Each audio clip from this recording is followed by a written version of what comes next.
Hi guys, and welcome to another episode of Kabir Considers. In this video, we're going to react to the dangers that Generation X faced. Now, I googled it, and Generation X are, so people born between 1965 and 1980. So 65, you're born in 65, that means you're like 58, 59. So 58, 59 to sort of like 40, sort of 4-ish range. So like pretty much like my parents' aged.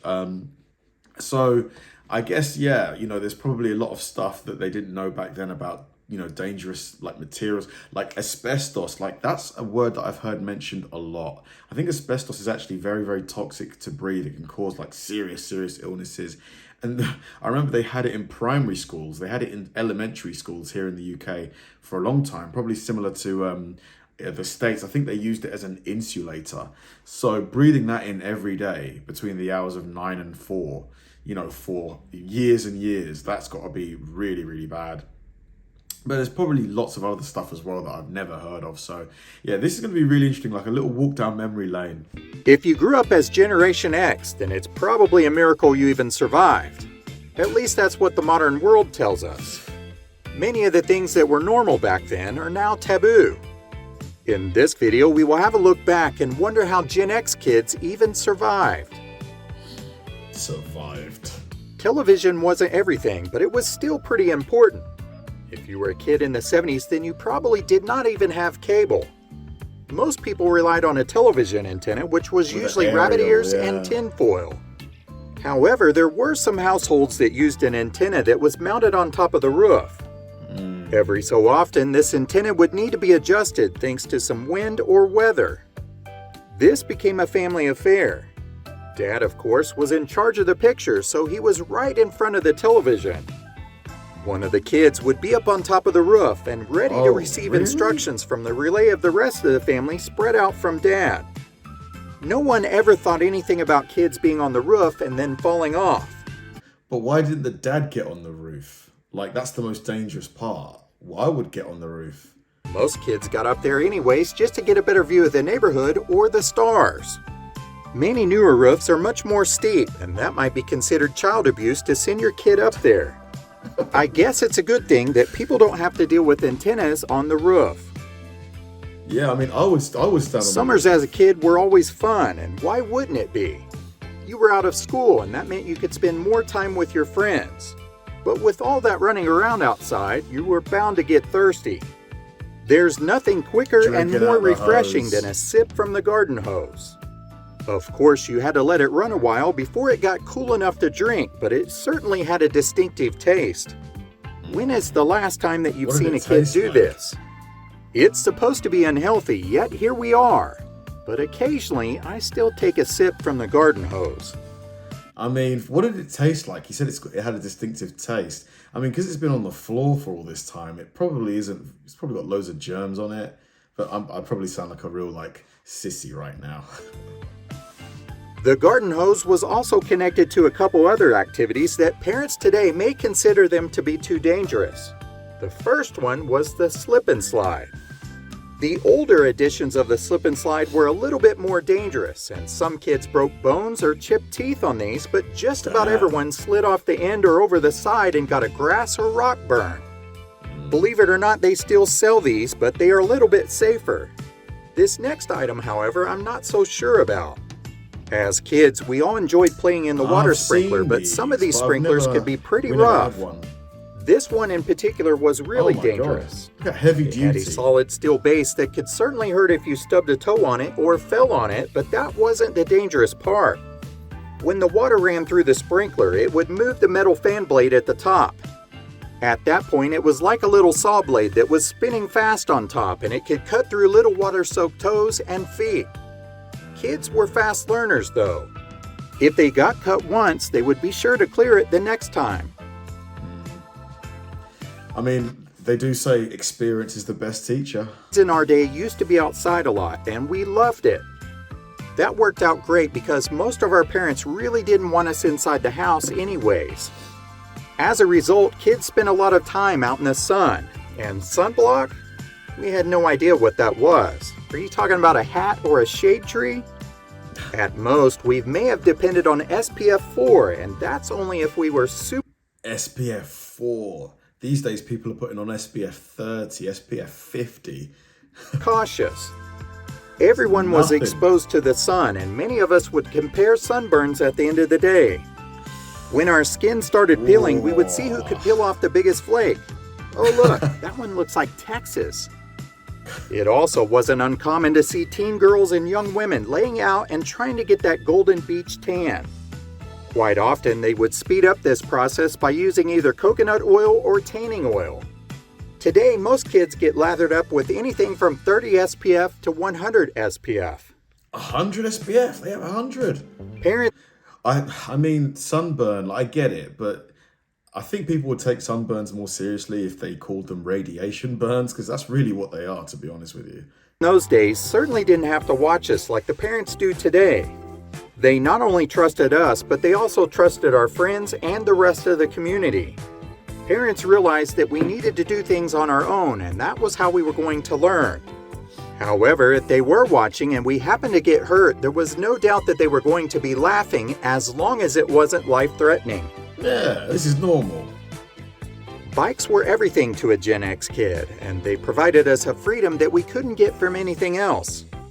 We could go on adventures that were hours away from home, and for the most part, our parents had no idea where we were at. Wow. We also used our bikes to jump some pretty shady ramps. We could do a These days, Caden, where are you? Call me back, Caden. I haven't seen you for 4 minutes. Oh.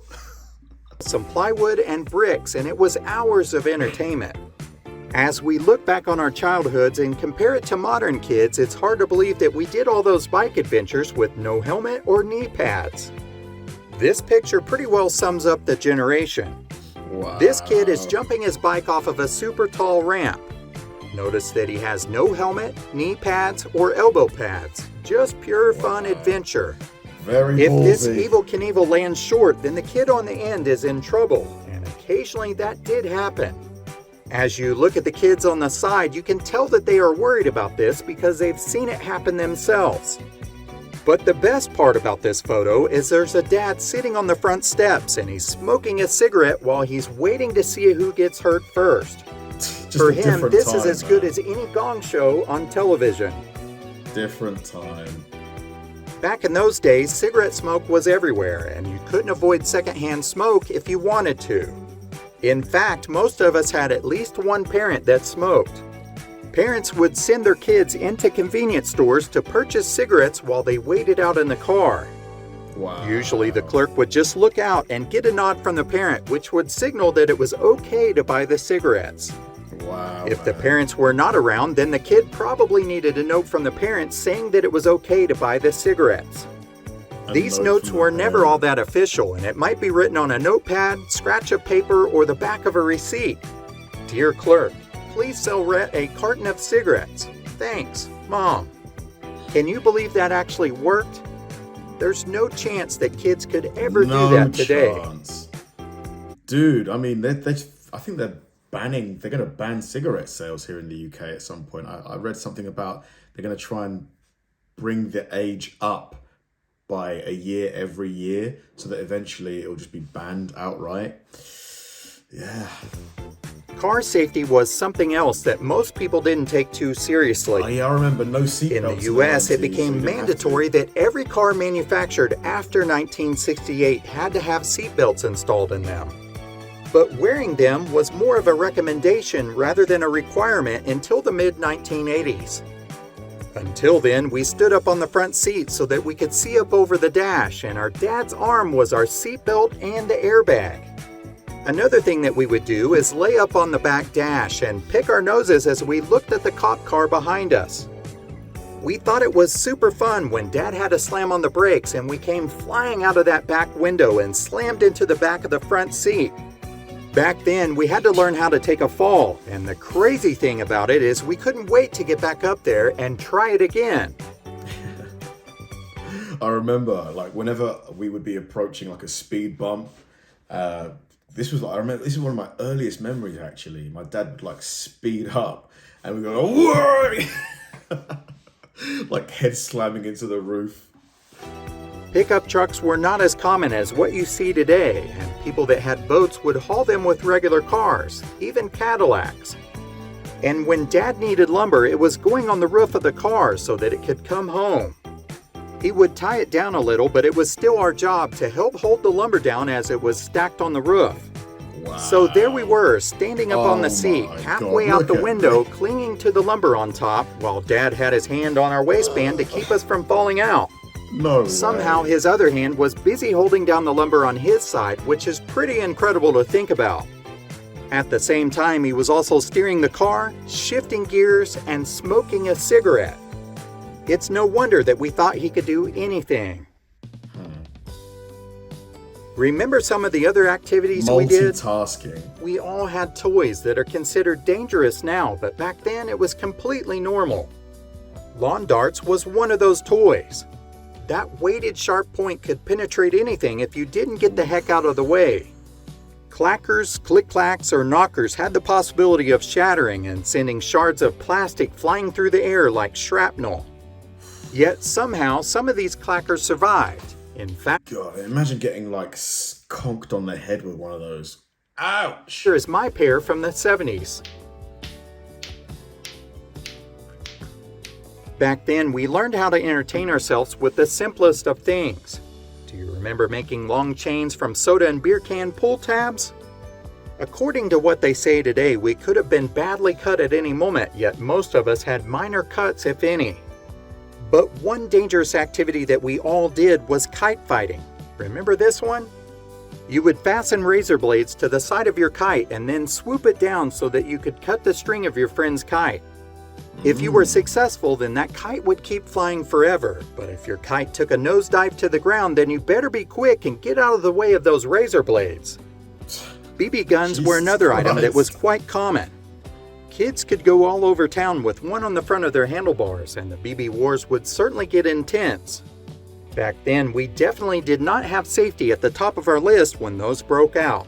Oh my God! But how fast does it fire the BB? Like, is it strong enough to pierce the skin?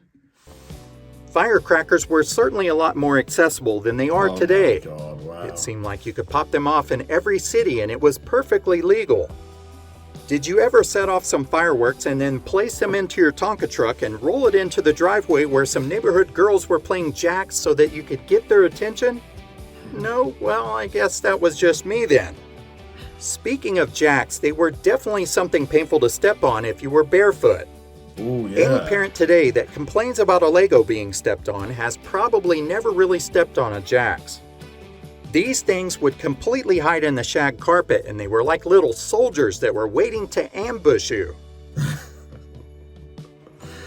For some reason, I just had a visual of my dad stepping on one of those. Oh, it'd have been so funny. All that time that you spent on the bicycle, then I'm sure that you probably came in contact with at least one of these. One slip of the foot and this pedal could travel up your leg like a vegetable peeler. Kids today know nothing about that level of pain. Here is something else that could be really painful. These chairs were really comfortable to lay in, but when you got up, you had lines going all across your skin. But that wasn't the worst part. Lines. They were not the easiest to adjust. You had to bend them all the way in so that you could adjust them further out. One wrong move and the hinges of these torture devices could snap down on you like a bear trap and take off a chunk of skin. Oof. Are these chairs even sold today? Despite all the dangers that were lurking all around us, it really was a special time to grow up in. People were friendly and neighbors were someone that you could count on. Some of the dangers that we see today are completely different than what we faced. Do you have any special memories that you would like to share? Some of the dangers on this list, I would say, are, not probably so bad. Other ones, like, climbing through the chimney to get onto the roof so that you could, adjust the antenna. Like, that. Like, maybe it's just the fact that I'm of a different generation and, I've been conditioned to think this way. But, if that kid was to slip, and he's going to get really, really hurt, coming off that roof. So I would have always assumed that it would be the dad who would get on the roof because he's got better balance. you know, and because all the kid has to do is just, you know, tell me what you can see on the screen. If I move it this way, can you see anything? Can you see anything? So I would have thought that it would be the parent that would get on the roof. Like, let me know, like, have you ever had to get on the roof to adjust the antenna? Like, because yeah, that just seems wild. The no seatbelts thing as well. Like, obviously nowadays, if you don't wear a seatbelt, it's almost like you're just playing with your life. But I remember as a young kid, us not wearing seatbelts. And now looking back, it just feels like such a long time ago. Thanks for watching, guys, and I'll see you in the next one.